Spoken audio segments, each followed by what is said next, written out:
I don't think you need an introduction. You wrote the book on high performance loudspeaker design. You've been writing reviews that we love since the late 70s, especially for me, Hi-Fi News and Record Review and Stereophile. And now you have the Hi-Fi Critic, which is a wonderful magazine, no advertising. And I encourage everyone to check it out on the web and subscribe. Oh, there we go. Have you got it? Whatever you did it. Okay, you're there. Right. We're off then? Yeah, so sorry for the mess up. Thank you for joining us, and take it away. Well, thank you all so much for joining this meeting. I'm very flattered, I must admit. I haven't done this for a few years, but it's going to be good fun. Talking about Hi-Fi Critic magazine, about 15 years ago, I'd got to a point where I felt I was at the end of the road writing for other magazines because they seem to always have 85% or 4.5 points out of 5 for the ratings. There was not enough discrimination, and I had a feeling that advertising was one of my problems. It was just blocking free opinion, and I wanted the freedom to say what I liked. I wanted the freedom not to recommend something if I didn't like it. That never happened otherwise. So this frustration, the feeling of censorship, I decided to break away, and fortunately Paul Messenger, who was feeling similarly disaffected, agreed to be editor and cover all of the literary aspects and also do a number of reviews himself. And I took the role of technical editor and actually financing and running the whole deal. And we tell the contributors to freely express their findings. They should have the freedom to express what they find. And there's no advertising. That had to be right from the beginning. So we couldn't have a review censored or blocked. Subscribers, unfortunately, would have to pay the whole cost of production. There's no subsidy from the manufacturers here. So here are a few covers, early covers that we put together.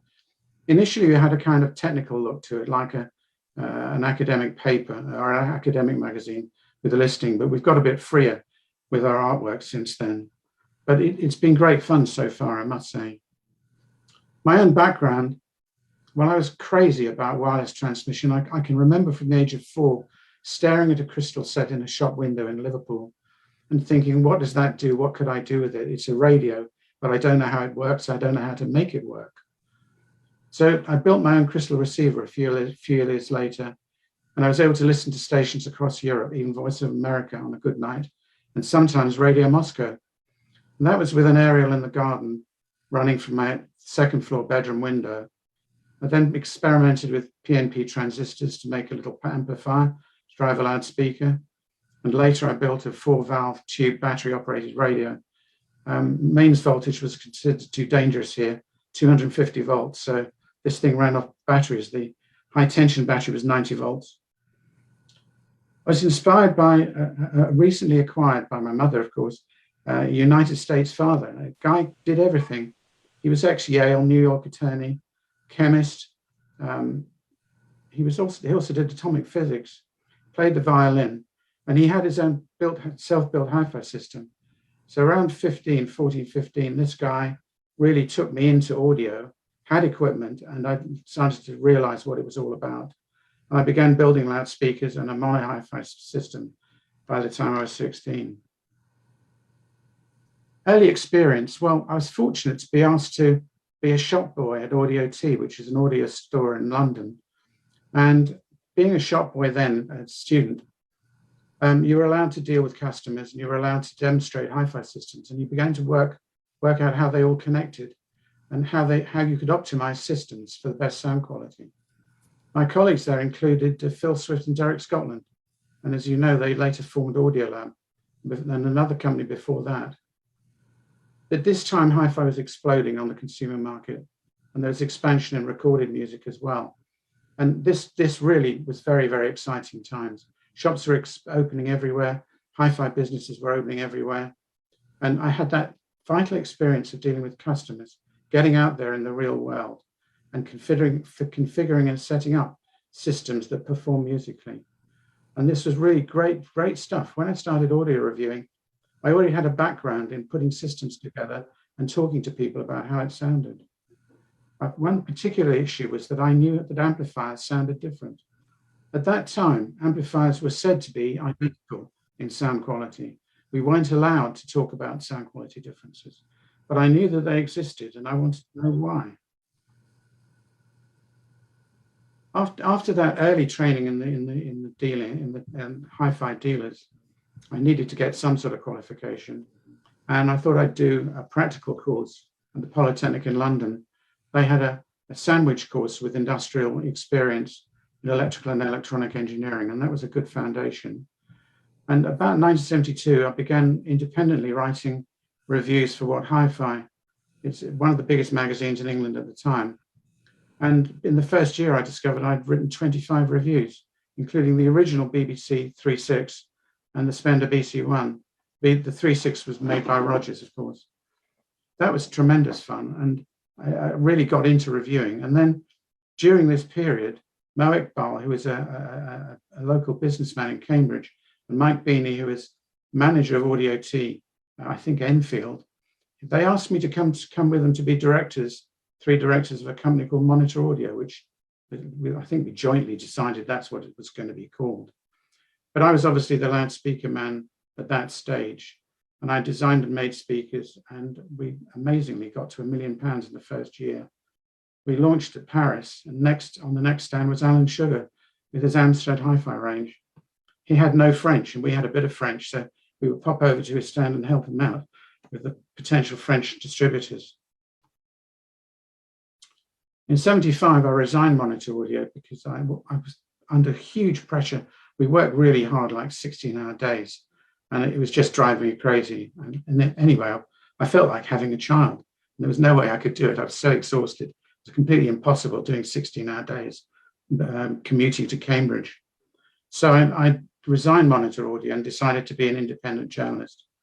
And I'd do a bit of acoustic engineering and design some speakers, maybe a few inventions, who knows, a bit of expert witnessing if people needed my advice. And I thought, like, what I wanted to do was to write this book.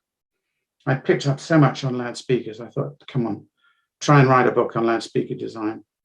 And it actually was extremely helpful because it was the qualification I needed to become a chartered engineer. And that book, as you know, is now 7th edition. So what this story is about, it doesn't go deep, it's not super technical, but it's trying to relate some of the more obvious aspects of frequency response and measurement to what is important in listening, in psychoacoustics.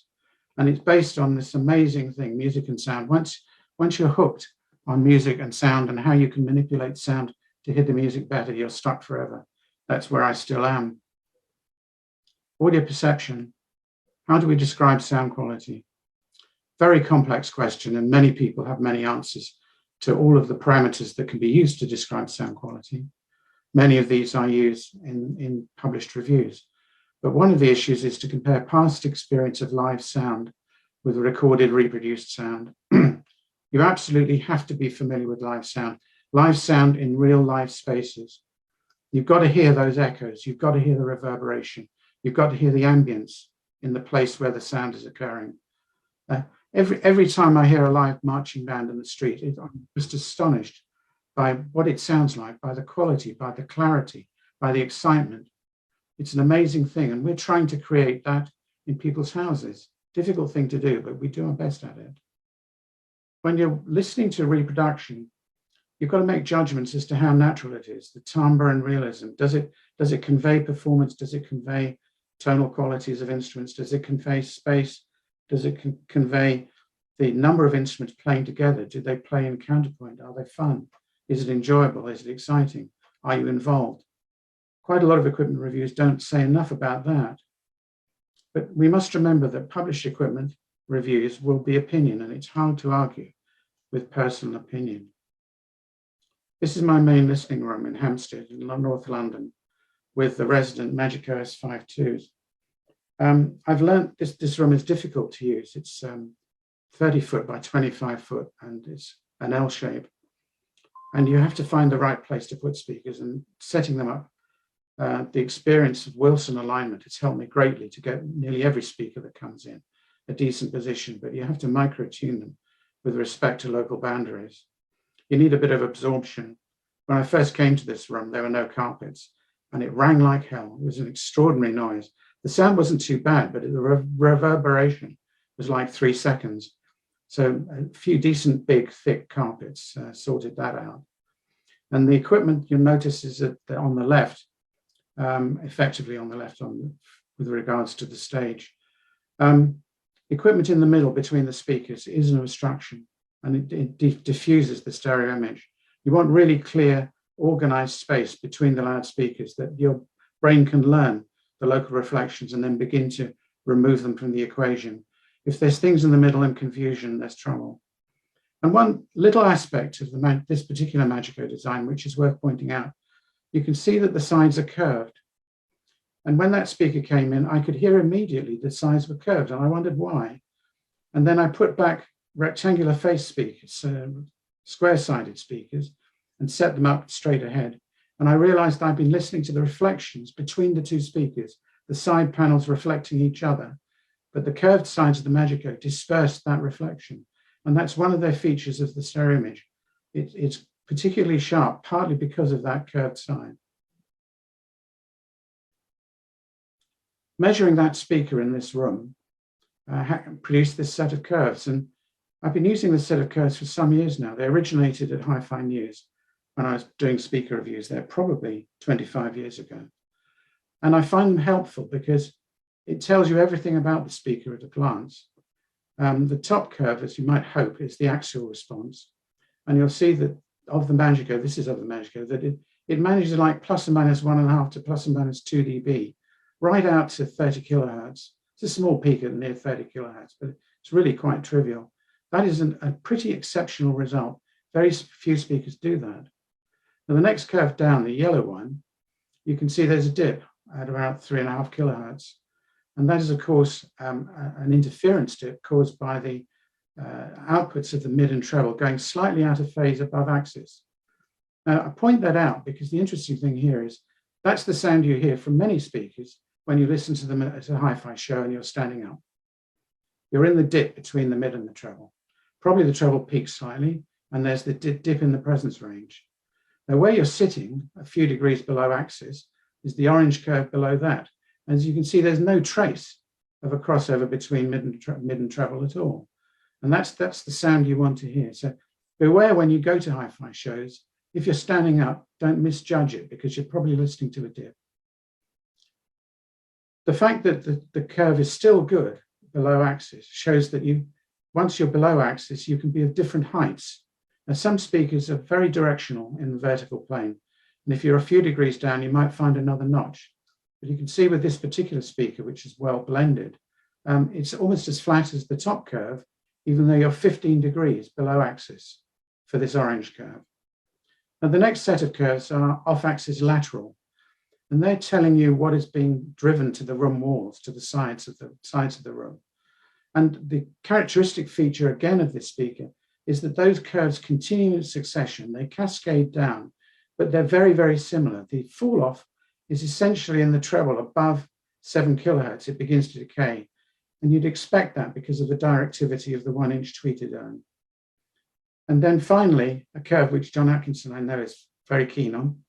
This is the room average response, which we've both been using for many, many years. And this integrates many, many results, many, many measurements, which are summed together for different axes and different positions in the listening area. So where the listener is, this is the sort of energy plus room reverberation, inevitably treble decay above 10 kilohertz, which is natural and correct. But it's the kind of curve the listener will hear in his seat in the room. And you'll see the room loads the bass. I can't measure the bass accurately anechoically in this space, but the room does it for me. The room actually integrates the low frequency power. And you can see that the 4 10-inch bass drivers together manage to continue to drive the room almost flat to 20 hertz. And you can put 20 hertz sine waves in here and hear that speaker deliver that result. So even though I'm working hard to get results in a listening room, with care, you can generate meaningful results, ones which tell you quite a lot about the performance of the speaker.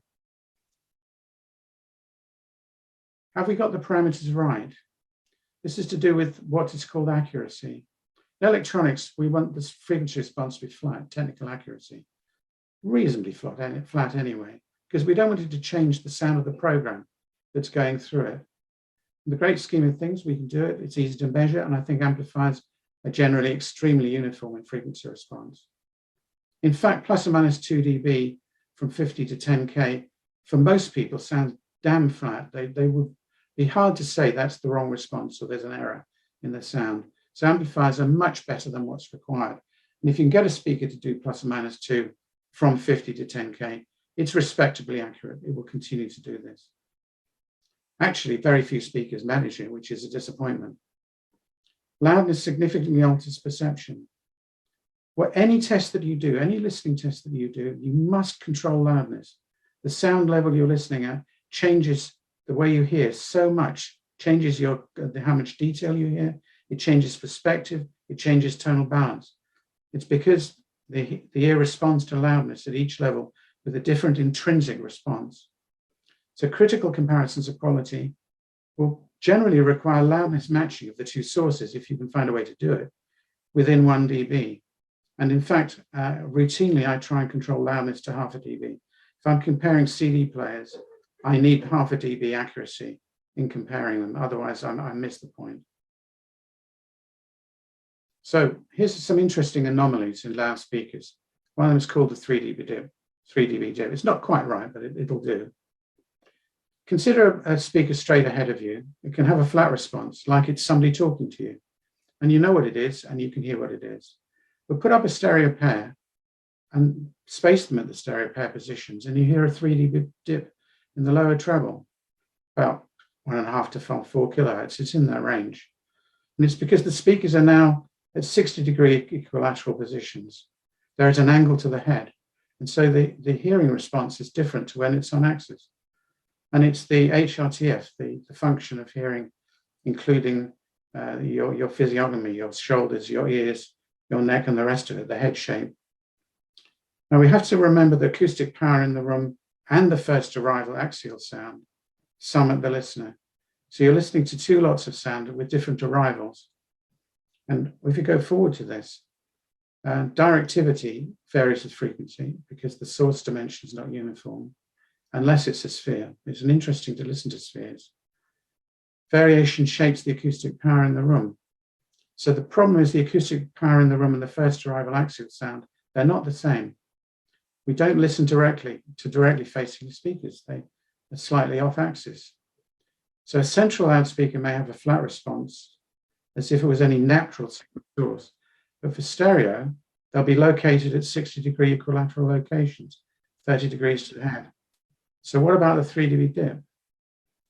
Well, at 30 degrees to the side of the head, the HRTF, head-related transfer, is now added to the loudspeaker characteristic, which varies over all angles.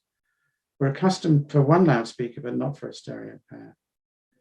But a fairly weakly correlated stereo feed works reasonably well. You don't notice it, you just carry on. But when a strongly in phase neural signal is present, maybe a vocal mic feed at center stage, then you do hear it. Two identical signals summing at center stage, and it sounds different. So would you audition with a single channel or in stereo for assessing a loudspeaker? That's a complication because we tend to test loudspeakers if we're being critical about them, looking for particular aspects. We might listen to one at a time, but that could be misleading.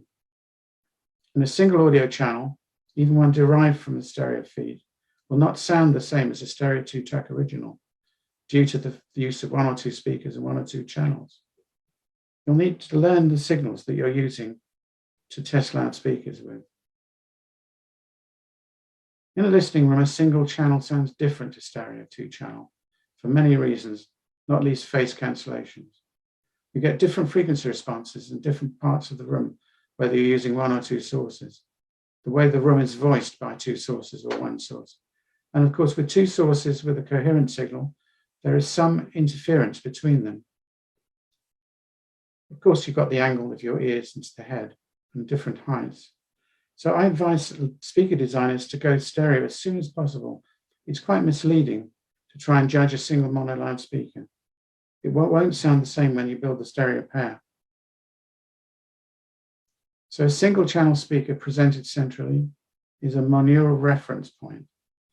But when it's replaced by a stereo pair, a virtual source center has an interference dip at about 1.8 kilohertz, and it's audible and measurable. If you use a head and torso microphone, measure HLTF, you get this dip. And it's a phantom virtual center image, and it may be between 3 and 10 dB deep. The former figure for normal reverberant surroundings, the latter in anechoic conditions. The lower treble dip is known for stereo reproduction, may be easily heard when using third octave noise bands. Typically, it occurs around 2 kilohertz, and it's a natural component of spatial perception. It shows you the dangers of listening to one speaker, perhaps at the wrong angle. As Floyd pointed out, correction for this effect in the studio would be a mistake. The off-axis listening locations would now endure added 2 kilohertz peaking, and that would be a terrible effect. This problem doesn't arise for movies. People don't always notice this, but when you've got mono dialogue, center channel speaker, then the problem is solved. You can have your cake and eat it. Somebody might suggest the ear response is axial if sound is reaching the side of the head, but perceived phase and frequency varies over all possible incoming directions. This is how we detect the location of a sound source, especially important when it could be a potential danger from behind. So what is a flat response? We're thinking about speaker design here and measurement. What are we trying to get from the loudspeaker? We could say one which sounds natural, and natural is, of course, subjective, ideally to be judged for a well-recorded familiar sound. The measurement is a tool. It guides us, but it's not the answer, and it doesn't always tell us how the speaker will sound. So the next question is, should the loudspeaker response be flat? Is this heresy? The customer 30-degree listener axis for each loudspeaker, is that one we should go for? Try and make it flat at 30 degrees. And we have to remember that the microphone is more frequently somewhere else, typically on axis, and measuring a single loudspeaker, not a pair. So is laboratory microphone measurement of a single speaker relevant to the listening experience? You have to think your way through that and try and interpret the results. So continuing on what is a flat response, perhaps it should not be flat because the ear, head, and torso has different frequency directivities and loadings to the usual 12mm microphone. The speaker is in space, and you put the microphone in front of it. Is it a real space that it's in, or is it an artificial space we've chosen? The microphone could be used to explore the speaker and the output, but you have to view the results with a caution. Typically, the microphone measures free field, sound pressure without reflections. It needs to be in free field, because otherwise it will have disturbances. The loudspeaker designer and evaluator has to start somewhere. So trying to correlate with frequency response, human perception. I still think the measurements do not correlate well with hearing. You can try really hard with this and get somewhere, but it's not perfect. The ear-brain processing is so extraordinary, it can hear things that the microphone is not providing the information in a form that we can interpret. And in any case, models of hearing are themselves imperfect. Simple identification and detection methods follow classical views of threshold sensitivity, but they miss out many subjective music-related parameters. The graphs on the review don't tell you truly how it sounds and never can. We're a long way from a model which can handle our reactions over time to an unfolding composition with thousands of auditory events per second of replay. Even for a single musical instrument, nowhere near this. And fold that equation into the acoustic environment for the recording, and then again for the playback environment. We grossly understand simple parameters, frequency and frequency range. We say 20 to 20 kilohertz, it's 3 simple decades, 2 to 200, 200 to 2K, 2K to 20 kilohertz. That's the audible, conveniently quoted audible high fidelity range. But C8, top formant for piano, is about 4.2K. It's more percussion than a tone, and the lowest tone on the largest pianos might get to 26 hertz, but even there harmonics greatly dominate. If we think the piano is a dominant mid-range, wide range, but mid-range instrument where most things happen, middle C is 440. And as I look at this, it says in the tenor vocal range. Now, is 440 hertz a place where you want to put crossover network, for example? Its greatest discrimination and the greatest ability, our ability to understand detail in music. Most notes lie below 2 kilohertz, but though with characterizing harmonics at higher frequencies. But I think with hindsight, middle C is not a good place for a bass mid crossover point for a three-way loudspeaker. Maybe that's why three-way speakers are so difficult to make and very few succeed. A two-way design with a crossover point, which is located only in the treble range, are more popular and they're much easier to design. As a heretic, perhaps the high treble could be checked more as an afterthought and not as an important span 10 kilohertz wide. There's not much information in that 10 kilohertz. It's an octave of technical bandwidth, overtones from 10 kilohertz to 20 kilohertz. Now, low bass is great if you can have it. It's a very costly luxury. Though I have to agree, good quality room acoustic match bass from at least 50 to 200 is well worth having. And still many speakers fail to deliver this. And looking at the scaling of frequency, and you can see, I think our perspectives for frequency are wrong. We worry about tweeter extension limited to 16 kilohertz, but most of the high frequency detail and power is to be found below 12 kilohertz. This partly explains why poor correlation is observed between the results of classical unweighted measurements on loudspeakers and reported aspects of sound quality. So try and think about subjective scaling of frequency. We could recharacterizing frequency response, more to do with oral perception than these technical figures, these laboratory figures. I think 200 to 4K is the most critical range. That's where we should apply a greater scrutiny and critical approach. Then have a look at 50 to 200. That's really low bass, really in real terms, followed by 4 kilohertz to 12 kilohertz, noting the region of peak sensitivity, the lower treble. Anomalies around 3K can be very, very disturbing. And unfortunately, that's a place where most crossovers are for loudspeakers. If you can get the crossover down to 1.5K, or you can get it up to 5K, quite a lot of difficulties that are audible in speakers just go away. But it's convenient to put mid-treble crossovers at 3K. Part of this problem is the power step in response when the mid-range unit power is beginning to fall off towards crossover.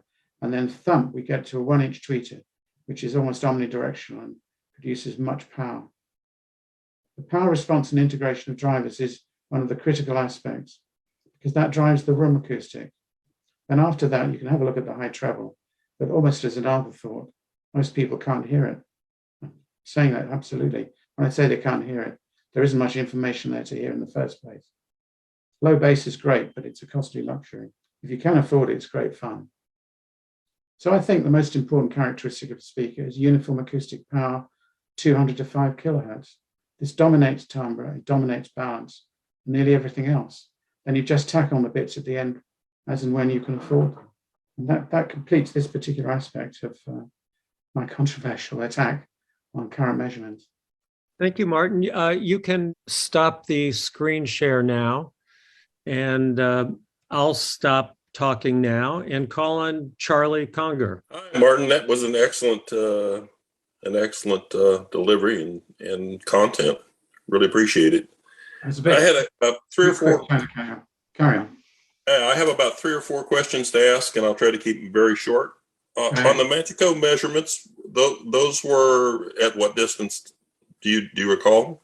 They would be all the distances I used to examine it. So for a tweeter, you can go quite close, removing reflections.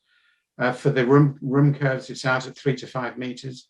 I measure routinely at a range of distances to see how the integration changes with distance, whether there are phase anomalies which rotate.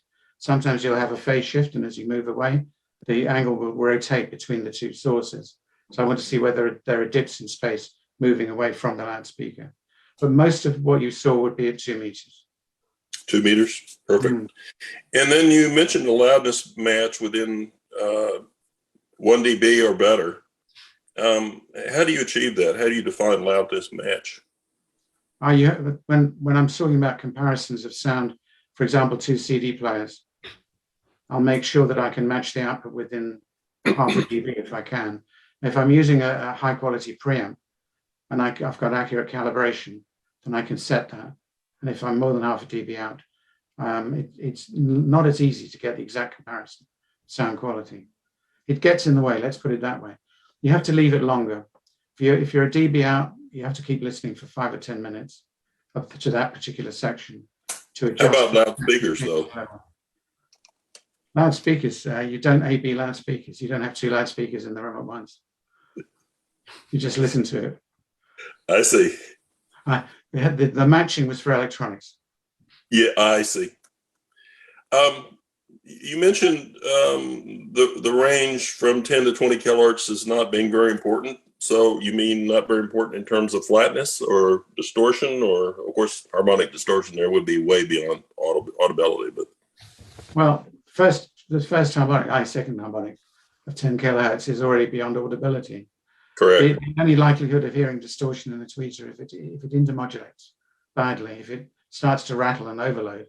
If you get to that point, then you'll hear subharmonics in the audio band, but that almost never happens with the tweeter unless you flatten it against the stops. So I think we take too much we're too fussy about tweeters. You can certainly hear whether they're smooth and whether they change the timbre, for example, of the violin. But at the same time, we're busy trying to make tweeters work to 50 kilohertz, but I don't think it has much effect on sound quality. We could spend the money better on the mid-range driver. Excellent. I think fundamentally, we're not viewing the spectrum from the psychoacoustic viewpoint, particularly when you realize that 440 hertz is where most three-way loudspeakers have a crossover, but that's the middle of the tenor range, and that's where people are singing, and you don't want some giant paper cone woofer changing over to a mid-range unit with a complex crossover and impedance problems just at that point. It's because of 20 to 20K. We are blinded by the 3 decades of 20 to 20K. Absolutely, absolutely. And then one last question, and I'll relinquish my position. What is your stand on the importance of linear phase? It's very low in the list of priorities, but if you can get it, it is audible and it's worth having. I had an interesting experience with devote, the amplifier. As you know, this company has measured all the loudspeakers it can get its hands on, including the Magico. And they had a linear phase correction for the Magico, which I was able to load into the devote's processor and switch it off and on. And it definitely sounded more open, more tuneful, and more gracious in linear phase mode. But if you take a percentage of overall sound quality, it might have been 3%.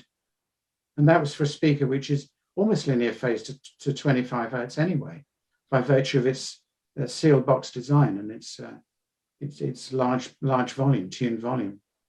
So if you can get it, I'm playing with linear phase at the moment with the German Fink loudspeaker, Karl-Heinz Fink loudspeaker, and that's a bass reflex which you wouldn't expect to set to linear phase, but he has the full correction coefficient. You can load it into Roon, and you can switch it on and off. And it depends on the program. If you've got program with extended linear bass and a good phase response, then you can hear linear phase in the speaker. But if it hasn't, then you can't. Of course. So thank you very much. Depends how jumbled the program is. Absolutely. Okay, Alan Edelstein, you're next, and then John Atkinson after that. Well, I hope I can make this clear. I'm always looking in my system, and I hate using this word in a way because it's undefined, for live sound. And it seems like live sound is pretty obvious to us. We know when we're hearing it versus recorded sound most of the time.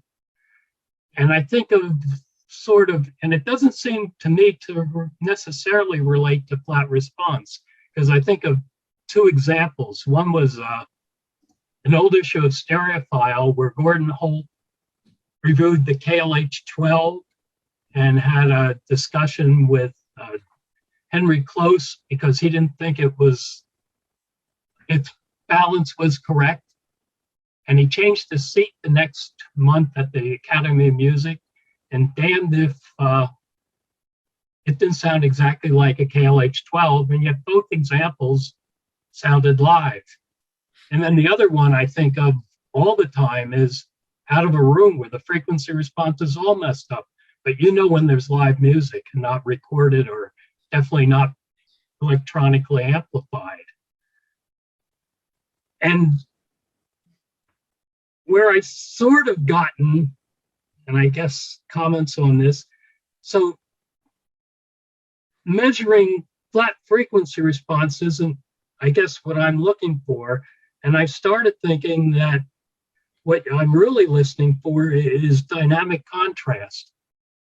And that dynamic contrast is really the thing that, at least for me, makes me think of live sound, and that any amount of compression, even at many changes in level, or certainly in maximum changes in level, are what I'm listening for. And yet we always measure mostly frequency response or power response, but I don't see much testing of changing of level. And I guess I'm asking you to comment on that.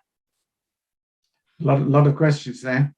I'll make the first observation that I agree with you. When you hear live sound, it's unmistakable.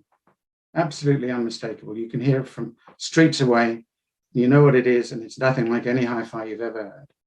We live with substantial compression in the entire recording chain, reproducing chain. It's the best we can do so far. We do our best with it, but it's not very good, and it's not live. But with good recording techniques, with careful setup, you can get a musical experience which is enjoyable and which is satisfying. And there's no question that the lower distortion, the less compression, the bigger the magnets, the lighter the coils, the lighter the cones, the more dynamic it can become. And then there's this compromise. Do I let the system rip, even with resonances, because that gets me a liver effect? Or do I start to get a headache from resonances which are the same all the time? There's a ringing which you begin to recognize as inherent in the reproducing system and not in the music being reproduced. There's no doubt that the bigger the equipment gets and the more powerful it is, the more dynamic experience you can get. And the Chronosonic XVX definitely taught me that. The thing sounded amazingly live, and that's because it had a lot of drivers not working very hard at all. Lots of easy power, lots of thick cable with no compression, and drivers that weren't being worked too hard. So you could argue the bigger the better if you can afford it, but it's nothing like live. Thank you. John Atkinson, would you like to unmute yourself? Yes, yeah, that was a great presentation, Martin. Lots to think about, particularly the 3 dB dip in the presence region due to the angle the speaker axis makes with the ear. I can't help being an editor, and I have to point out that middle C is 262 Hertz, not 440 Hertz, because that's the A above middle C. Doesn't affect your argument at all. Thank you so much. I have to point it out. And I have one question, which is, Go ahead. Panel speakers behave so differently in the room. They behave so differently in their dispersion, in their distortion characteristics. What's your opinion compared with, say, the Magico S5 that's your reference? Well, there's a world of difference between a bidirectional panel speaker or a dipole panel speaker and a point source in a box facing forwards. And people have tried to put drivers on the back of box speakers to help that situation. You have to live with the fact that the rear sound of a box speaker is very different to the front sound. All the drivers are all shaded by the enclosure. So the sound at the back is quite different. So the ear has to begin to learn this dichotomy between front and back. They all have their merits. They all have certain qualities. And panel speakers have very low stored energy. They don't drive the room sides. If they're dipoles, they don't drive the room sides. You can get certain benefits. There's some rooms which only a dipole will work in, And there are some rooms where a dipole won't work in it at all. And the issue is getting power bass. If you like rock and you like good rhythms and you like to be driven fairly hard, it's very hard to get that kind of sound out of a dipole. And they've nearly always ended up with omnidirectional woofers underneath, which slightly defeats the point. So I think everyone has their own taste in music. Speakers reproduce differently. The designers do their best to make a good sound that's detailed and interesting and dynamic. And you take your pick, really. It's not a closed field at all. It's an open field. We'll move on to Don Rutkoff in California. Would you like to ask a question, Don? I would love to. First of all, thank you very much, Martin. A very, very excellent presentation. Things that I've learned probably from you over the years. My preferences, I've owned 5 pairs of speakers in my lifetime. 3 of them have been a ribbon type speaker. I own Heil AMTs way back in the 1970s. Then I had some Apogees, and currently I have Bollinger Graebners. So one question I have is, what is the pluses and minuses, the advantages and disadvantages of having a ribbon type speaker compared to a dome tweeter? And the second question I would throw is, are there a lot of differences among all the different brands that sell regular dome tweeters? Are they really different from each other? There's a lot of questions there. Take the dome tweeters first. From the design viewpoint, they all sound different. And quite a lot of the difference is the surround, not the dome. As they bang up and down, the surrounds make a noise, and they're elastic, but they have damping on them and various other aspects. So you mean the material that is the surround is made out of? Suspension. If it's a metal dome and it's rigid, let's say to 30 kilohertz, they don't have a sound at all. You can't hear it. They're just little pistons, but it's the machinery around them that generally makes the sound. Interesting, isn't it? Go back to the other part of your question. What can you remind me of that? Advantages or disadvantages of ribbon style speakers compared to domes? Well, I'd probably get shot for this, but I think ribbons are the right kind of transducer for the treble.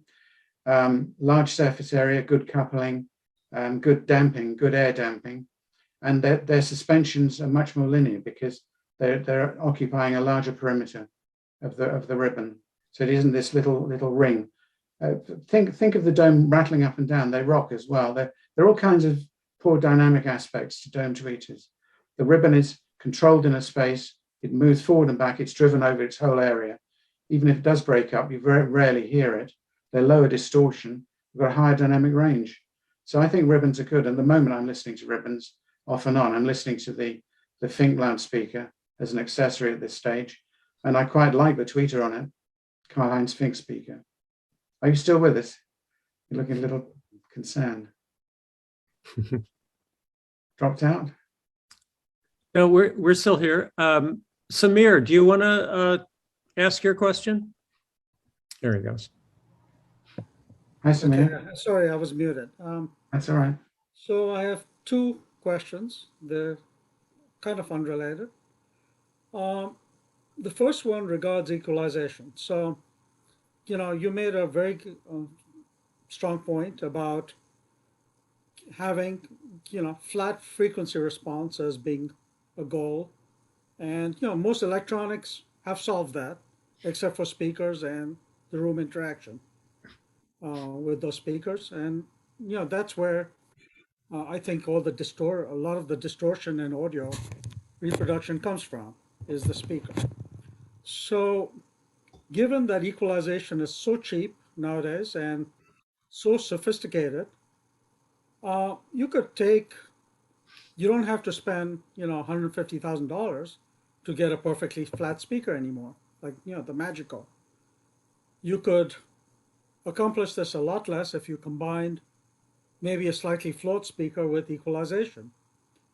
And I think, and the thing is with reviewers, and I don't know of a single reviewer that is combining those 2 concepts when they review a set of speakers. Here's a speaker, this is what it sounds like, but if we equalize it, this is what it has the potential to do. And instead, people are just upgrading at thousands of dollars and pounds to the next speaker instead of taking the existing thing and I have a putting a few personal, $100s at it. I have a personal response to that. Yes. You know, speakers are still very different, and equalization will not cure speaker faults, won't cure phase errors, won't cure errors of directivity, it won't cure distortion, it won't cure resonances. It'll cure broadband errors in tonal balance, but little else. And you're mainly correcting the room and not the loudspeaker. You can make an uneven speaker in a poor room better by equalization, but you can't make it a good speaker. It has to be inherent in the design and build of the speaker to begin with. You can make a good speaker better by matching it to the room, but you can't cure it if it's already faulty. Yes, I agree with that. But I think there's a lot of speakers that are, may have, let's say, crossover issues, where It's very hard equalization. very hard to cure a crossover with a reasonably broadband equalizer. You've got to get at the phase of the two drivers and microtune the phase of each section of the crossover so that they're better integrated. Right, but let's say Suppose it has a crossover flaw and it's in its energy response. You can correct it on axis with an equalizer and it'll be wrong everywhere else. On every other axis, it will be wrong. Until the drivers are well integrated and have a uniform output, you haven't got the basis to begin an equalization. You're correcting two wrongs. If I could add, there are a lot of very good speakers that are voiced to be a little bright so that they stand out in the sales environment. Really great. So like the Infinity Primus series, they're very good speakers that could probably be equalized, as Samir mentions, to sound like many other much more expensive speakers. Well, we're now suggesting that they're inherently good quality but bright, and equalization will solve their problems. The brightness may not be the worst of their problems. They may have other problems like ringing cones or poor crossover integration or cabinets that are inadequately made. You can take a sound and play with it. You can tune it up. You can help the room. You can help the speaker a little. You only go so far, but you can't make a bad speaker a good speaker with an equalization. It needs to be fundamentally better made, better designed, better constructed. And then you've got a foundation for improvement. That's how I feel about it. Not to say that equalization is a very inexpensive way of trying to fix some obvious problems which may be in the room or the speaker and would help you get there, but it's not the same as having a good product in the first place. Martin, I see that in Hi-Fi Critic, you guys do headphone reviews. You've even reviewed Apple earbuds. Mm-hmm. What's your comment on how a recording engineer, in the first place, should monitor what is being put on tape or in the file, and then for music lovers, obviously headphones are going to sound wildly different than speakers. Is there a way how does a recording engineer deal with that? How do you make a recording sound good on both headphones and speakers? Well, most engineers work with forward-facing monitors set up at a decent angle, and they're used to those speakers. They understand them, how they work and how they sound. And they can usually, with experience, voice recordings as they want them to be using that tool. It's a tool that they practice with. And when you put on headphones, it's totally different. If they're good at what they're doing, they know the difference with wearing headphones. They can adjust for it. That's a new mindset, new concept. So they go into that mode, and then they'll check that the mix will still work with headphones, knowing that straight stereo is their objective. And they work in near anechoic conditions. So they really are listening to the direct field that's on the recording. It's not corrupted by the kind of reflections that we have and put up with and really don't mind in a decent sounding domestic room. Most recording engineers work in very tight spaces, so they need to be virtually anechoic. Alan, you have your hand up, but also you've had a question already, so I'm going to go to Andre. Would you like to unmute yourself and ask a question? I think I'm unmuted. Very good. Thank you. First of all, I'm a big fan. I got your book when I was a graduate student in Cambridge in the 80s.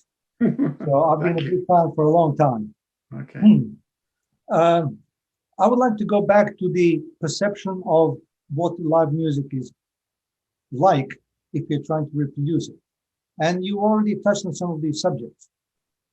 Frequency response to me is completely relevant because human brain will adjust to it very quickly, just like we adjust to foreign accents. First few sentences, we don't understand the word, but then we understand pretty much everything the person says.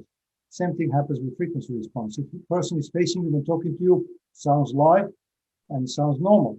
They flip around and now they're facing away from you. It still sounds live, but the high frequencies are gone. But the liveness component is still there and you still understand what they're saying. So I'm also a big believer, being a scientist, in measurements. And I believe that if we could measure the right things, we could find correlation between perceived naturalness or live sound components. So the kinds of things you also addressed: is the speaker working in dystonic mode? Are there resonances, box resonances, resonances of the clone, resonances of the surround? Distortion. And we should treat distortion differently at different frequency ranges for obvious reasons. So in reviews, when a reviewer is commenting about the sound that he or she hears, a lot of it is driven by the acoustic environment that we're listening to. Reverberation of the room, how much absorption there is. And I have to admit, the most live sound I heard from a speaker was in an anechoic chamber, because I wasn't getting a mix of the reverberations of the recording venue and the listening venue. So for my personal pleasure, I would like a room that's very absorbent so that I can remove the effects of the room and I hear only what's on the recording. However, what I really want to do is get to the reproduction of live sound. And to get there, I don't think there is any other way than finding the right things to measure. And so I'm looking for your input as what you think would be the most important and significant things to measure. And if you know, how do we do it? Well, that's a very difficult question, and there's no easy answer. And I don't think you're absolutely right. In your listening room, you become habituated to the sound of the listening room, and certainly major errors may continue to bother you. But you adjust to the room space, you adjust to the spatiality of it, where the reflections are coming from. When a person comes in your listening room and talks, he isn't grossly distorted by the listening room. He is that person in the listening room. And there's no reason why, for example, a mono speaker of good directivity reproducing a well-recorded voice shouldn't sound very similarly natural to a real person in that space, in that room. The room is not the problem. That the rooms change, everyone has a different room, but there's real live sound in those rooms, people who play music in their domestic rooms. It doesn't have to be a perfect room. Part of the issue is that the loudspeaker, most loudspeakers are forward directing. And so the rear sound is fairly colored, and that reflects from the back of the room. But you get used to that as well. As you listen to music, liveness is an emotional involvement with the program. If the music starts to work for you and it's entertaining, you're tapping your feet, you enjoy it, you're feeling connected to the recording studio or the band as they're playing, you don't care about the room or the speakers anymore. You dive straight into the performance and enjoy it for what it is. Well, if it's a piece I like, it could be a transistor radio that I have in my pocket and I'll enjoy the music and I'll tap my feet. But I'm trying to get to the fidelity thing, the recreation of the live event. And sure, if I put a saxophone or a piano in my listening space, it will sound live, but it will sound horrible most of the time, just because the acoustic space is not meant to be used for an instrument of such acoustic. Many people have pianos at home in a domestic room, and they don't say it sounds horrible. I shouldn't have brought my piano here. It's a waste of time. They adjust to the room the piano's in, and they play anyway. No, I know, but that doesn't mean that that's the optimal way to listen to piano. If we're thinking of a construct where you walk into a space, let's say a space and not a room, and it sounds live, then your best plan is to be outside. You've still got reflections from the ground, but you'll have to accept that's normal for a musician or a band to be on the ground and to have a first reflection off that. And then you've got to say, well, let's not have any other reflection, just listen to direct sound from the performance. And the nearest you get to that is a marching band in the street. And I have to agree, that's a phenomenal effect. It's an amazing sound to hear a marching band in the street, away from all boundaries, you know, long distance boundaries. But you can't do that at home. The part of this is that the recording engineers and the musicians playing are expecting you to be in a room with a pair of loudspeakers, because that's how it's done. So they adjust their recordings to give the best possible effect for your circumstances. No, you can't undo that. I understand and appreciate. You're thinking there's some theoretical, well, you know, it's the dummy head, isn't it? You've got to recreate the dummy head where you have the illusion that all of the HRTF is included in the equation. And it sounds like you're in a live space, a genuine live space. You're not where you are at all. You're in virtual reality for sound. And we've had virtual reality sound with head-related transfer function recordings, dummy head recordings, and they are extraordinary, but nobody ever listens to them. You hear them once and then you walk away. You've got better things to do. It proves that it's possible, but it doesn't create music. It doesn't create a musical event. Well, let's go back to the main point of my question is, what kind of measurements can we do to look for things that affect the sound to make it less than ideally live-like? Well, part of liveness for me is pleasing dynamics, satisfying dynamics, contrast, the contrast between very soft and very loud. Does it go bang right from quiet to loud? Does it excite you? Does it involve you? Or does it sound compressed? Do the high levels sound thick and heavy? Or are they live and sparkling? That's dynamic range in a system. And the more you make it so, the better it gets. So take the Chronosonic XVX. The issue with that is it would play probably 20 dB louder than I needed to play it. And within the compass that I was playing it, its dynamics were excellent. It sounded really live. I wrote in the review how astonishing it was. I didn't expect it, that performers in the virtual soundstage sounded live. They sounded present. They were absolutely sharp, clear, dynamic, articulate, whatever you could wish for. It was a really impressive musical performance. It transcended the equipment. Right, but in order for us to recreate that with other designs, we need to know what it is that makes it so good. I would say it is dynamic range, absolute dynamic range. The ability to allow the peaks to go by without compression, without intermodulation. It's inherent dynamic range. So it's linearity. It's linearity. All right, thank you for the questions. Actually, to add to the last question, and it's just a comment. I remember 50 years ago, Bud Fried using the word dynamic linearity to me, which is exactly what it sounds like he was talking about. But my present question is more specific, just limiting to bass response. And I'll start it out by saying, when I started, acoustic suspension and closed box dominated bass design. Then Teal Small came around and we got bass reflex, which now dominates bass design. And I happen to have a speaker that was designed to be both stuffed port and closed box. And I hear differences. And basically the closed box is better defined with less overhang. And yet the bass reflex in a way is more alive, even though I know it's that there's more resonance there. And I just thought your comments on bass design today. Well, that's a fabulous question, I have to tell you. And it's the most interesting to discuss it. And I'll explain where I am. You design a box speaker, and it's a particular volume, and they're always smaller than you want because people want smaller speakers, not bigger speakers. So you've got a box volume and you've got a choice. Do you seal the box or do you vent it? If you vent it, it could be 3 dB louder in terminal sensitivity.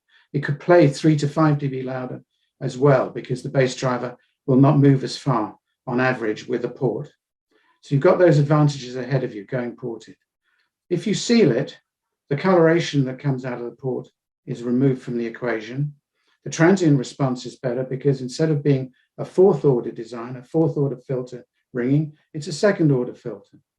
But of course, there are transitions between second and fourth order because you can adjust the damping. but nonetheless, that's the fundamentals. So I once took the view that the designer who said, I'm going reflex, wanted to make it louder for less money.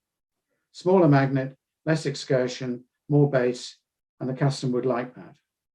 But if that bass is more colored, if it rings more, there's less detail, then he's getting shortchanged on quality. And it's up to the customer which he prefers. But it isn't as simple as that. There's a whole range of alignments which fit between overdamped sealed box and underdamped vented box. And you can play this any way you like. You can play the design equation. It's up to the designer. Usually the designer tries to make the speaker as loud as possible, and then the speak will be a bit boomy. But if he's prepared to sacrifice some sensitivity, then he can trade the reflex design to increase the power handling and to increase the bass extension without the expense of damping. It can still be reasonably well damped. So it's entirely up to the designer. It's a moving target bass reflex. Does that help? Yeah, just a quick comment. I happen to have a 5 1/4 cubic foot box with 18-inch woofers. It's a custom design by a friend of mine who did some commercial designing. And my comparison, bass reflex versus closed box, is sort of interesting because he designed the reflex to be a Bessel function, which is a very hard thing to do, I gather, in a closed box. I think he did it by using passive equalization, by the way. But a Bessel function is a very tight bass reflex box. Has it got a hole in it? What? The box? Yes, and I can stuff it or not. And he designed it that way because he was using a small room for himself, and he was afraid it was going to overload the room, so he gave himself the option. Correct. I started out using the bass reflex, and I like it a lot. Then I switched to the stuff box. I prefer the extra detail, but like I said, there's a lack of sort of life to the bass reflex, to the closed box versus the vented box. It's a real trade-off. What I've discovered is that skilled designers can play this one any way they like. And there are some classic commercial speakers which are underdamped bass reflexes, and they boom at one note all the time, about 65 hertz, and they get on your nerves. They sound impressive in the showroom and then get on your nerves. And then there's some seal box speakers that need an awful lot of power, and because they need power to get bass extension, because they've got high moving mass, they absorb that power and then they compress. You've got thermal compression, and they're not as lively, not as exciting. So there's this eternal conflict between liveness and efficiency and bounce, and control and low coloration, but perhaps some compression, some lack of excitement. For smaller speakers, I suspect there should be bass reflex. I suspect for big speakers, I mean, if you've got the space for two 10-inch bass, and they're not huge by your standards, but for me they are, two 10-inch basses, a channel, seal box, that's the alignment which gives me the most detail and the best damping in my room. So I'd vote for seal box at 60 to 80 litre boxes with two 10s aside. But you never know, somebody might come along. That's the surprise about reviewing. People come along with designs and they say, you're wrong, you got the last one wrong. I'm showing you how to do it differently. And that's half the fun of it. The Karl-Heinz Fink speaker is a bass reflex, and I did not expect to find the quality of bass that it produces. And it's a very, very careful alignment.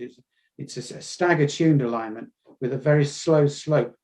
So it's using the reflex to improve the power handling, but not to extend the power or the frequency response. That reminds it's reflex, but it sounds like a seal box.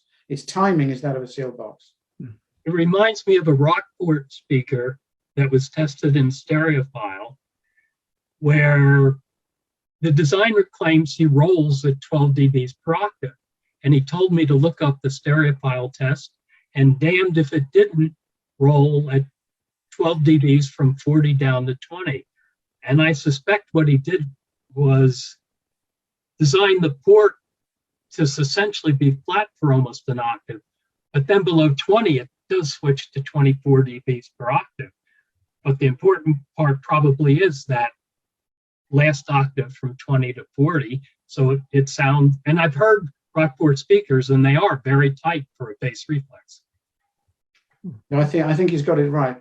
He has the advantage of lots of money in a big box, and Yes. when you can spend money and you've got a big box and a lot of magnet, you can play tunes in the bass. And it's clear that for most houses, well, certainly European houses, there's increasing bass lift below 60 hertz. Perhaps not so much in large American houses. And yeah, and you'll get boomy bass from a lot of large American reflexes. The American manufacturers that sell in England have to work really hard to make sure their products are compatible. And some of them have tuning devices in the bass. So many of the Wilsons have a damping resistor that's available under the patch panel underneath, which increases the damping in the low frequency alignment. And many speakers are set to that for UK use. I think if you did see the stereophile test, what's very interesting, of course, is that John shows you the response of the driver and the port. And what's most interesting about the port is most ports, of course, are peaked. This port looks almost flat for that 1 octave. Yes. As if the bandpass designed port reinforcing the box itself. Well, as a bandpass, it will have less phase shift as well. We'll have a broader phase region for integrating with the main driver. I mean, the Thiel small equations were wonderful for us because they allowed us to manipulate the bass response in most exciting ways, changing masses and changing damping. You can really get any bass response you want now with modeling. And obviously, he's using those techniques to effect. Yeah. All right. Thanks for the question, Alan. And Pete, thank you for raising your hand. You can take it away. When I started in audio as a young child, it was early enough that it was mono. And when we switched to stereo, I said, the focus of most recordings is in the center. And how are two speakers going to provide this center image, or I guess they call it a phantom center?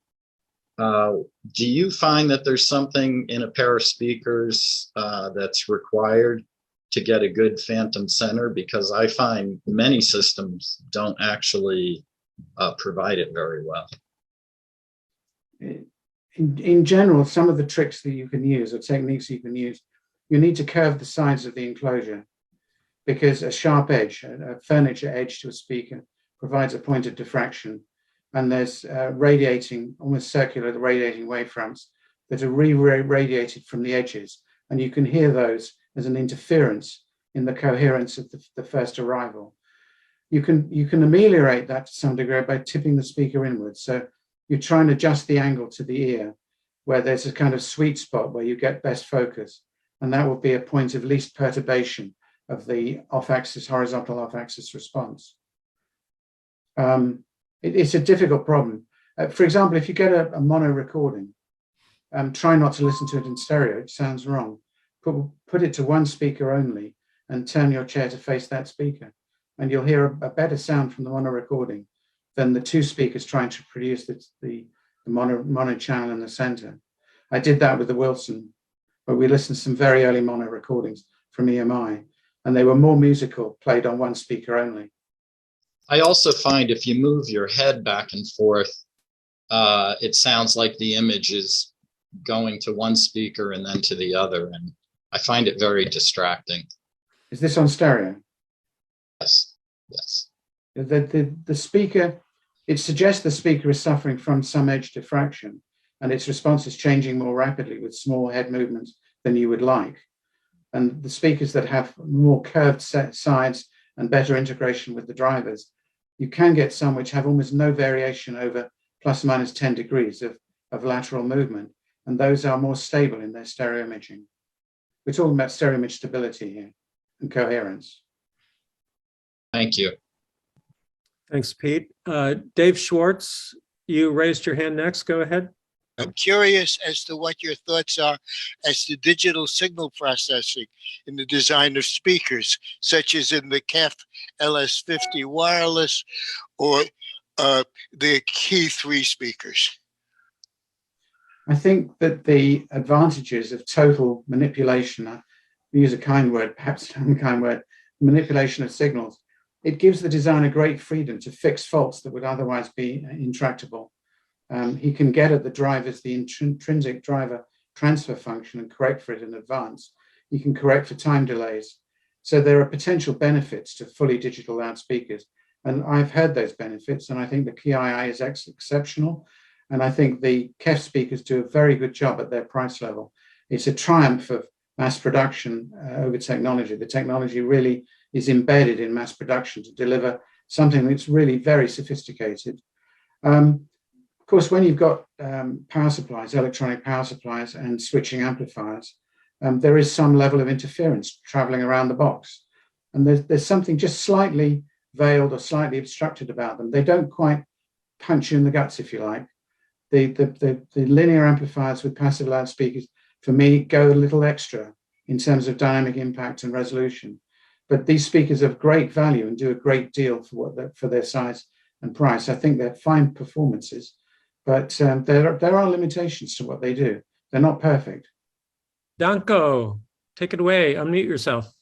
I have a question about two trends that are now happening. Can you hear me? Yes, I can. Okay, the two trends that are now happening in speaker design. Basically, you have a lot of inexpensive speakers, especially active, which are designed to measure very well, to correspond to something they call Harman objectivity score. And basically, for the public that likes these speakers and buys them, we audiophiles are becoming a laughing stock because we're buying these expensive speakers that very often don't measure very well. And also in testing this equipment, these objectivists usually listen only one speaker. But anyway, my question to you is the linearity of speakers now falling out of favor? Because recently I was looking through some Hi-Fi news and record review speaker reviews, and I see lab measurements, and I see like huge variations, like plus minus 8 decibels, and for some pretty large speakers and expensive ones, and practically no comment in the listening section about it, or even in the lab review. So basically, my question is, do you think that speakers, the linearity is not that important today? It's more like the impression the speaker will make, musicality, does it sound live? And we're talking about, to some degree, the approach of some reviewers to measuring and interpreting what they measure. Yeah, because there's like young audiophiles, if we want to have younger people, audiophiles, a lot of them get influenced by these objectivists because they say that every speaker can be objectively assessed, and the listening is not really the key way to determine the quality. But they're obviously incorrect in this belief, but they're so confident in their own abilities to measure something, they believe the measurements that speakers will sound like an amplifier measures. And even they don't even listen to amplifiers. For example, they measure only something they call SINAD. That's all they measure, and they don't listen at all because they assume that all amplifiers, and especially digital to analog converters, they all sound the same. So they don't really measure. And then I can't live in that world, but I can give you a parallel. When I started reviewing for Hi-Fi News, I was reviewing amplifiers, and it was routine for me to listen to the amplifier and comment on how it sounded. My editor at the time, before John Atkinson's time, said that all amplifiers sounded the same if they measured well, and I was not to speak about how they sounded. I was censored. And that's why I left that magazine at that stage, because I wasn't allowed to describe what I could hear at home with the speakers I was using. So those people exist. They're the deniers in this world, and we just have to leave them behind us. They're no use to us at all. We've got to keep an open mind. Well, what happened to them is they reviewed the Wilson tuned dot speaker, which had bad measurements, but very good subjective assessment in sound. So it was recommended, and then all hell broke loose in the forums. It was like an unbelievable response. Basically, they attacked the viewer that he is like a traitor to their cause, that speaker can't sound good if it measures like that. It's really interesting. Sounds like the anti-vaxxers to me. Yeah, the website is Audio Science Review. That's the website. Yeah, they're a strange lot in my view. Yeah. So you know about them? They don't do enough listening. The measurement is the holy grail of all that they do, and they really don't listen in a dispassionate manner, and feel the emotional response that you can make to music when it's reproduced well on equipment where designers know how to make music. It's as simple as that. And I have another question, maybe more just like a compliment. I have one of the most amazing publications I've ever seen. It's a Hi-Fi choice, cartridges and headphones, recommended booklet. So my question to you is, how in 1980 you were able to test hundreds of cartridges with such detailed lab tests and measurements and needle microscope examination and headphones? How is it possible to do it, 40 years ago? I was not alone. I had a team. Hi-Fi Choice had a budget. It was a successful magazine, and we did 4 issues a year. And we had at that time many thousands of pounds of research budget. And I had a team of people working with me who set up turntables, who set up cartridges. I had an expert in diamond styli, and he did electron microscopy on every cartridge. We got into a lot of trouble for that because a very famous American manufacturer was using low-grade diamonds and nobody knew. And we looked at his diamonds and they were rough. And he said, no, they're not rough. And he came to sue me. And we showed him our expert evidence and they went back home. Wow. We worked very hard on the Hi-Fi choices, extremely hard. And we did lots of blind listening tests. And when you get 20 or 30 things at once and you work on them for months, you learn all their differences, all their relationships, all the subtleties of sound from their design, their construction, and how they loaded. And you become a master of the art temporarily until you go on to the next subject, which might be amplifiers or loudspeakers. You devote yourself for months to getting it right.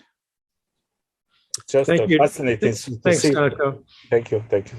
Okay, and it's starting to get a bit late. We still have some questions to go through, though, so I do want to give everyone a chance to ask their questions. Charlie, would you like to take it away? Yes, I wanted to thank you again, Martin, for all your time today, and really, really appreciate all your feedback. I have one simple question, or one complex question, I guess, depending on your point of view. Since I don't have ready access to a lot of acoustic live performances, I use loudspeakers as a reference. And the 2 speakers I use, interestingly enough, are the Key 3s, which I had discussed previously, and the latest variant of the Linkwitz loudspeaker, the LX521.4, with the analog crossovers this time, not the digital ones, and his latest magnesium cone lower mid driver, which is a marvelous driver. Is that a valid concept of using a loudspeaker as a reference source as opposed to an acoustic source, being it's in the same room as the room that is being designed in, and so would experience similar distortions? Is it a valid concept to use a loudspeaker as a reference? I think not instinctively. Loudspeakers are so imperfect compared with reality. The idea of using them as the intermediate reference is a worry. You can get certain loudspeakers which, under limited conditions, will reproduce speech very accurately and have good directivity. They're not hi-fi speakers, but they're fairly close to speech if you were to do an A/B, for example, in an anechoic chamber. And they're used in limited applications. But for hi-fi, for broad range, I think the inconsistencies and inaccuracies in any loudspeaker design would make it worrying to use it as effectively a live source reference. I'd worry about it. And I'm not referring to the classic A/B reference, but rather as an analog to a live performance, because live performances are so widely separated from the loudspeaker design experience in time. At best, a whole day at least. But if you were using it as a reference in your design, you would try and remove the errors in the reference. The real thing is the only thing you can go back to. I suppose that's true. I often hear use immediately voice what's in wrong. design as well. I use the live recording of voice as a I mean, reference. it's certainly true that every speaker designer has some favorite speakers lying about, and he will keep picking them up and trying them and comparing what he's doing with them to see how far he's got, whether he's making progress. But they're so far from reality, it's a bit worrying. You have to play music that you know well and go back to that and try and divorce yourself from other references, because they will cloud your judgment. Alan, go ahead. Since you were just, well, relatively recently testing the XVX, I'm sort of curious about your reaction to the precise time alignment that's involved there and how much effect it gets. Because it sort of seemed to me, well, I go back to when linear phase was temporarily very popular, and that needed the linear phase crossovers and time alignment. But you don't have to do, you can do one or the other. And it seemed to me that time alignment might be more important because you're using two drivers to play the same tone at the same level at the exact crossover. And if they're off, that could muddle the sound. Does that make sense? Well, you've given me an idea in interpreting the XVX, so I'm grateful to you for that. Just thinking about the XVX, if you have a flat baffle, you're putting drivers on it, the arrival or the start points for the voice coils are all different distances from the front panel. The XVX has the advantage being able to move all of the separate driver units in their own boxes. So you can achieve a degree of coherence in the radiated wavefront, which you can't when they're stuck on one baffle. And so because Wilson decided to allow these boxes to be movable fore and aft, once you can start doing that, you can play with it. And there are centers where they come into focus really extraordinarily well, much better than if they were all in a straight line. So I think it's a strange bonus that they've acquired. I don't think they quite knew it was going to happen. But when they incorporated the feature and called it time alignment, strictly it doesn't make it linear phase or linear time aligned, but it seems to provide a coherence of the arrivals of the drivers that you have in their enclosures in a way that magnifies the focus substantially. I mean, it is an assault on the senses, the XVX. The wavefront that arrives, the speaker just disappears. You've got this amazing soundstage, which is palpably solid. It really is a structure out there. And whatever recording you play, it somehow plays through that. It delivers more of what you know is on the recording. It's more like listening to headphones, but presented in a stereo manner.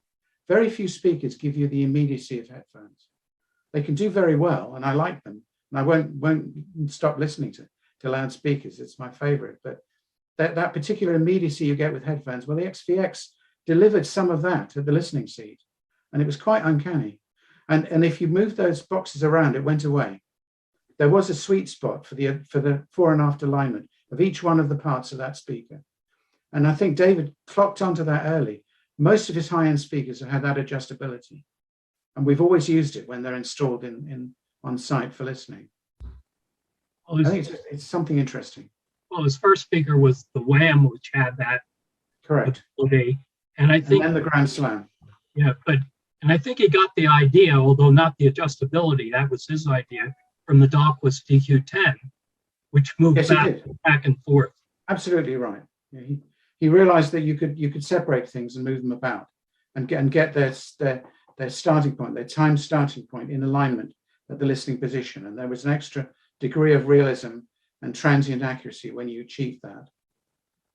And it sounds like you haven't heard that extra magic from any other form of loudspeaker design, that adjustability is necessary. Am I jumping to a conclusion? You probably jumped to a conclusion. There are many ways of making good. I can see John's cat now. Keeping him warm. It's cold in Brooklyn. That's the thing.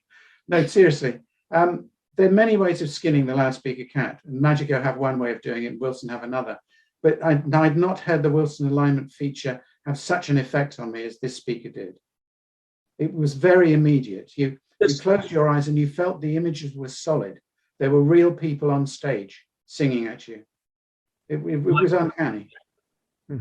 I saw the term used in another review of it called physicality, as if you can almost reach out and touch the singer or the instrument.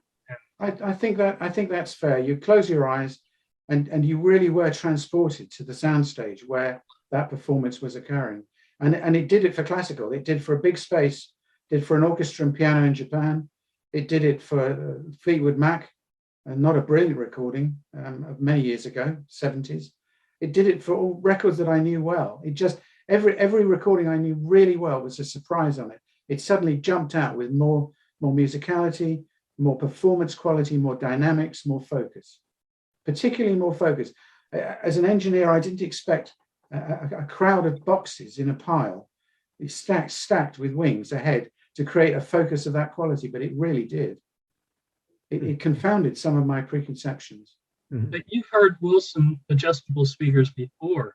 It sounds like they never quite did this until they weren't as good as this one. They were good for their time. And I may not have heard all the most expensive ones. This is one of the most expensive I've heard. Yeah. But it delivered. Somehow the cones were good now. The tweeters were sweet. You know, everything was in place. Okay. Here's Thanks, Alan. Thanks. A lot of dollars. Alan, we're going to, great questions, but it's getting late, so I want to move on.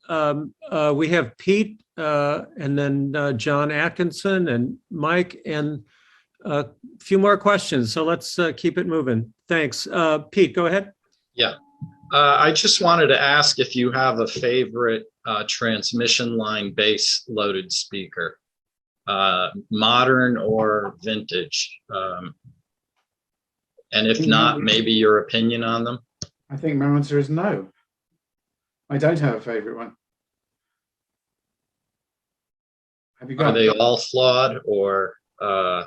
It's wrong to say they're flawed. I'm not sure about the idea of a long line of air floating around more or less on its own down a long pipe. And the very big ones I think are good. The big PMCs are very agile and good, but I find some of the smaller ones that there's an upper pipe mode in the line which you can hear. The lower mid range is a bit colored. It can sound boxy. Conversely, they can be more dynamic and have more bass extension for the size. You take your pick with it. I think they need to be big and well damped, but I think some of the AES experts on this have looked at the modeling of the big transmission lines, and they took the view that the very big ones, when they were damped well enough not to have an overhang or resonance, they were no better than a sealed box, either in efficiency or bass extension. So I think designers will use every technique they can in a given size and price, and there's lots of solutions to these problems. Thank you. Right, thanks. Yeah, we had Peter Thomas as a guest last year, but unfortunately, he had lost a U.S. distributor, and so except for his professional line, I don't know that any of us have had a chance to hear the PMC speakers, but we look forward to that. Anyway, John, would you like to go ahead? Yeah, I mean, oh, excuse me, the cat. The cat's reminding me that it's getting near dinner time. Mentioning Hi-Fi Choice reminded me that I wanted to thank Martin for teaching me to listen. He invited me to be a panelist on all the single blind loudspeaker listening tests for Hi-Fi Choice. And taking part in those tests was an education in how to listen, what to listen for. I remember Martin saying, listen to that, that's cone cry. And he's talking about a paper cone breaking up, the coloration that induces. And it was an education. And I just want to say thank you, Martin. Thank you, John. Yeah. And the other thing is on the Wilson speakers, if you read the Wilson publicity, they imply that the speakers are time coincident, like a Quad ESL63, in that all the output at all frequencies arrives at the same time, except it doesn't, because they have a traditional crossover, I think it's second order between tweeter and mid-range, where the tweeter is connected in inverted polarity to the mid-range. But with the fine-tuning that they do, it appears that the speaker it may not be time coincident, but it's time coherent. And I think, is that what you're talking about, Martin? I think that's true, and you're absolutely right about being linear phase, or in absolute time, they're not. There's something about the focusing of the wavefronts of their arrival at the listener that produces an extra performance boost, and that they've mastered. And I don't think it's entirely susceptible to analysis. Mhm. Thank you, John. Mike Colloms, go ahead. Okay, thank you. Martin, thank you for the presentation, very, very informative. The question I have is, do you have any experience with digital crossovers versus passive crossovers? And, you know, full disclosure, we're a very small speaker company and we do use digital crossovers, but we're always eager to learn. So I'm just curious if you have experience with digital crossovers in direct comparison to conventional passive crossovers. And we do not use, we've designed them to be used with anybody's amplifiers, whether they be Class A tube amplifiers or AB solid state or whatever. So I'm really just speaking to the actual crossovers. Well, potentially that's a very deep question, but I'd comment, I don't think there's an intrinsic difference between digital and analog processing if both are handled well. I think digital crossovers can be more accurate, more versatile, and better equalized than analog crossovers because the level of potential complexity is much higher. So you can address faults that you can't address otherwise. The issues are to do with any noise, high frequency noise, radio frequency noise, digital power supply noise, which might get onto the analog amplification following the crossover. So you need very clean filtering, very good ground practice. You need to suss around with a sniffer, RF sniffer, to make sure that you're not polluting the local environment, which could take away some of the quality that you're trying to create. It's easy in analog, analog bits just join up and they rarely upset each other. But if you put digital into an analog chain, you can upset it. And we did that when we first started with digital replay, with digital DACs.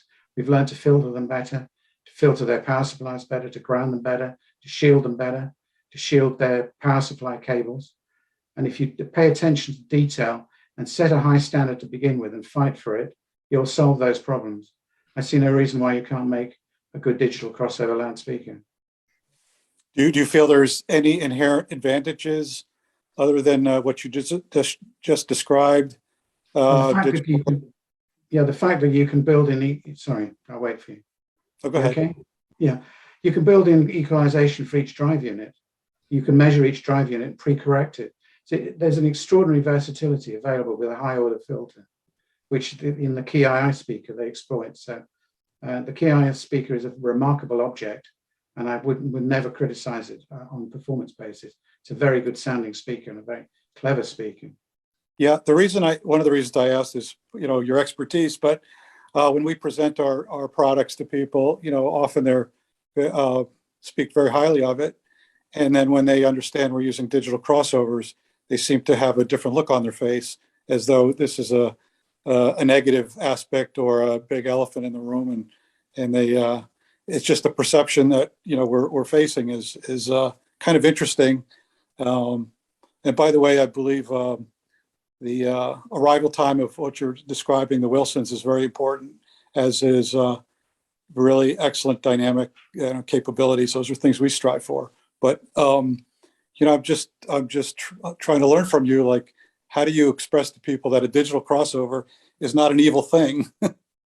Well, you had to explain the techniques that you're using to combat previous historic problems, and admit to those problems and explain how you've dealt with them, how you believe you're dealing with them, and prove by example. Keep fighting. It's an interesting point that you know, we're dealing with, but we feel that the digital crossovers have allowed us to design our speakers the way they are designed, and we do appreciate their ability to fine tune, but not everybody seems to be open to that. Thank you for your input. Thanks, Mike. Thanks, Mike. And as you say, people like the sound, so the proof is that your speakers sound good. So, and John Bratton, go ahead. Thanks. Hey, Martin, thank you for your time. Very informative. My question deals with subwoofers, especially multiple, 2 or more, with speakers. In your experience, and assuming the room can handle the loading, in your experience, does the performance of most any kind of speaker always benefit from the use of, say, multiple subwoofers, or should one be much more selective, this speaker, maybe that speaker, but not some other speaker? That's a very big question indeed, because there's so many possible combinations. Subwoofers are helpful to smaller speakers without any doubt, and distributing bass in a room will contribute to more even bass response and more tuneful bass. The problem is getting the integration with the main speaker and the additional power supplies and cabling, the infrastructure required. Is that going to get in the way of the purest performance of the main stereo pair? If you get the main stereo pair to communicate with you well, you might have to sacrifice a little bit of bass, because if you go for the objective of having deep bass in the same space, you might begin to disturb the balance that you've achieved with the main stereo pair. In other words, it's better to have it slightly constrained than to go for bust and upset the whole thing. Now, if you're going to put subwoofers in, ideally you want moderately large ones, not huge, and several of them distributed. But each time you do this, you're adding more power supplies, more cables, more audio cables stuck on the audio feed, so that there is a possibility that you'll detract from the performance of the main pair in a purist sense. It depends on what your objectives are. This will be the last question, Bob Grossman. It's getting late, and I want to let Martin go, but go ahead, Bob, and ask your question. Yeah, I just wanted to confirm and reiterate exactly what Martin described about the role and use of subwoofers, because I've had them in and out of my system for many years, and they provide an extra foundation or fundamental frequency response to the sound, which I posted a chat about earlier, that to me adds a sense of the acoustical space and ambience of the room. But the trade-off that it has to be very carefully accomplished is exactly as Martin said, the extra cabling, the crossovers, and the bleeding of the subwoofers into the upper registers because of the overtones can come at a detrimental loss to the quality and quality, the purity of your main speakers. Well, thank you. I wanted to really acknowledge the great meeting that was unfortunately delayed, and to finally get to hear and meet Martin via the Zoom call was terrific. I've read his writings for many years. Thank you very much. Thanks, Bob. So Martin, I'll let you go. This was a great meeting. I was very depressed when it started because of the Zoom bombing that we had to endure, which I hadn't experienced before. I assure everybody in the meeting here that I'll change my security preferences in the future. And I'm sorry you had to go on so late, but you were very generous with your time, and it was a great meeting. So thank you very much. Thank you very much for inviting me. I really enjoy the questions.